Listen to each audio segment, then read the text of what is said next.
pada saat kamu sedang di pikiran waras. Malaikat disuruh sujud pada Adam, langsung sujud karena waras. Malaikat itu bisa nembus yang dibalik Adam. Yang dia lihat bukan hanya Adam, tetapi yang dibalik Adam siapa? Ruhku yang ditiupkan ke dalam Adam, yang tiada lain adalah diri sejatinya Adam. Tapi yang namanya setan, yang namanya iblis disuruh sujud, dia nggak mau sujud. Karena apa? Yang dilihat dari Adam bukan yang dibalik Adam. Dia melihat Adam sebagai Adam. Karena apa? Buta mata kolbunya. Jadi siapa sesungguhnya setan dan iblis itu? Ya itu. Itu aja, takut ada yang tersinggung. Tuh ketawa kan? Nah itu. Karena kalau kita membicarakan setan, iblis, di kajian ini tidak dihadirkan setan dan iblisnya, kita menggunjing setan dan iblis. Sedangkan menggunjing itu kan tidak boleh. Makanya saya hadirkan dulu setan dan iblisnya. Tuh kan ketawa. Biar tidak menggunjing. Kalau di depan kan nggak menggunjing, namanya menasehati. Kalau di belakang bahaya. Makanya saya tidak pernah menggunjing. Karena bahaya menggunjing itu. Kalau kita menggunjingkan setan dan iblis lebih mulia. Jelas yang menggunjing itu kotor. Saya nggak mau. Makanya saya hadirkan dulu setan dan iblisnya. Baru saya bicarakan. Tuh pada ketawa kan? Iya. Bajunya kayak soleh. Ya itu. Ngerti ya sampai sini? Udah, nggak usah terlalu dalam. Nah sekarang lanjutkan. Jadi yang disebut dengan malaikat itu, ya, malaikat itu artinya adalah tekad. Malaikat itu artinya karep. Malaikat itu artinya keinginan yang sangat kuat. Dan tekad, karep, keinginan yang kuat itu disebut malak. Malakaini malaikatun. Makanya sedikit belajar bahasa Arab supaya ngerti. Jadi malaikat itu malak, milik, kepunyaan, sesuatu yang terdalam yang kita miliki, itulah karep, tekad. Makanya yang menjaga aras itu ada 8 malaikat. Mari kita rinci. Ini urutannya harus benar. Karena selama ini yang kalian hafal urutannya kurang tepat alias tidak benar. Dari mana kita mengurut malaikat? Nih cara mengurutnya. Yang pertama, malaikat yang harus kita kenali adalah malaikat Munkar dan Nakir. Itu dulu. Siapa dia? Dia yang bertanya di kuburan. Apa kuburan? Pasti otakmu langsung, kuburan adalah tanah. Siapa yang ditanya? Yang ditanya adalah orang yang sudah mati. Ada kerjaan malaikat. Orang mati ditanya-tanya. Itu bahasa siloka yang dipahami oleh kita keliru. Kuburan yang sebenarnya adalah tanah. Tanah itu apa? Nih tanah, nih tanah. Makanya Quran mengatakan, aku ciptakan manusia terbuat dari tanah. Apanya? Jasmaninya. Karena tanah adalah unsur yang paling dominan. Tubuh kita tidak akan tumbuh hidup kalau nggak ada tanah. Karena kalau nggak ada tanah, jelas nggak ada tahu. Kalau nggak ada tanah, jelas nggak ada tempe. Kalau nggak ada tanah, jelas nggak ada daging karena nggak ada rumput. Kalau nggak ada tanah, jelas nggak ada kecap. Nggak ada tanah, jelas nggak ada nasi. Semua itu yang kita makan itu berasal dari tanah. Unsur pembantunya, suplemennya adalah air, udara, matahari, sumber api.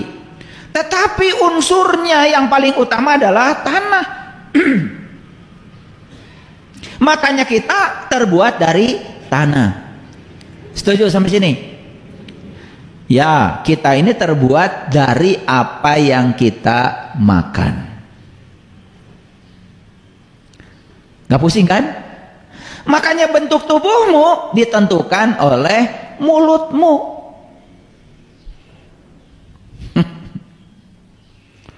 Ini saya kok meral gini. Ya salah mulut.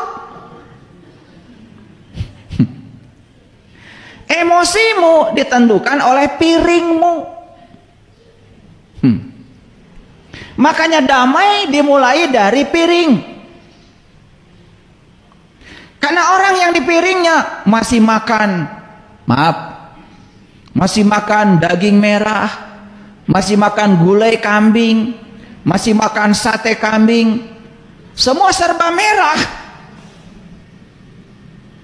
Saya yakin emosinya juga merah, pikirannya juga merah, rapotnya merah. Sepanjang dia masih membunuh dan menyakiti untuk kelangsungan hidupnya, maka dia menanggung karma yang besar dalam perjalanan hidupnya. Makanya orang-orang yang sadar mengambil pilihan untuk mengambil makanan yang karmanya lebih sedikit.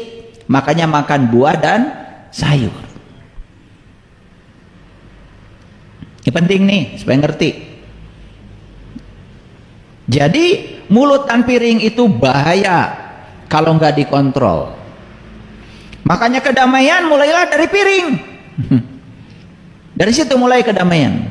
Makanya orang yang sudah makannya bersih, makannya sayur, makannya buah, sudah menghindari makanan-makanan yang berasal dari membunuh binatang lain, itu sudah mulai itu karmanya sedikit. Pasti mulai damai itu. Itu diajarkan leluhur kita. Makanya di tanah Parahyang itu pa itu artinya tempat, ra itu cahaya, hyang itu leluhur, Parahyang tempat leluhur yang bercahaya. Di sini nih diajarkan kita leluhur kita makan makanan yang langsung dari alam. Makanya ada peribahasa gampang punya istri orang Sunda. Aburkeun we ka kebon pasti dahar. Iya, makanya orang Sunda terkenal dari dulu kulitnya bagus. Yang bagus maksudnya. Karena apa? Sudah terbukti kalau makanan-makanan yang mentah, lalap-lalaban itu terbukti tanpa terpengaruh oleh panas api, ternyata itu bisa menimbulkan regenerasi sel. Leluhur kita udah sampai situ. Jadi alam ini sudah memasak matang, dan setiap yang dimasak oleh alam itu sudah matang. Makanya makan langsung dari alam itu sehat. Nah itu ada bangsa yang persis seperti leluhur kita di Priangan ini. Siapa itu? Orang Jepang. Mereka lebih suka makanan yang langsung dari alam, tanpa dimasak. Ternyata itu lebih sehat. Terbukti di Okinawa rata-rata umur orang sana di atas 100 tahun. Jadi yang menentukan umur itu kita juga sebetulnya, ya. Tergantung cara hidup kita. Nah, kalau hidup sudah sehat kemudian meninggal, ya sudah, itu baru kita berbicara takdir. Jangan bicara takdir dulu kalau belum benar hidupnya. Ya. Makan segala, ya, akibatnya apa? Darah kita jadi kotor, kemudian kita sudah takdir. Tidak begitu cara memahami takdir. Ya. Sampai sini ngerti? Mana kuburan? Ini. Kalau ada kuburan, ada yang dikubur dong. Makanya orang Sunda bilang aya kurung, aya kuring. Nah kuring teh nu kakurung. Makanya orang Sunda bilang jisim abdi. Gitu. Jisim itu jasad, abdi itu kuring. Makanya kira sering mengatakan cekuring oge. Tuh. Tidak pernah mengatakan cekurung oge. Nah kurung mah bukan diri kita. Diri kita yang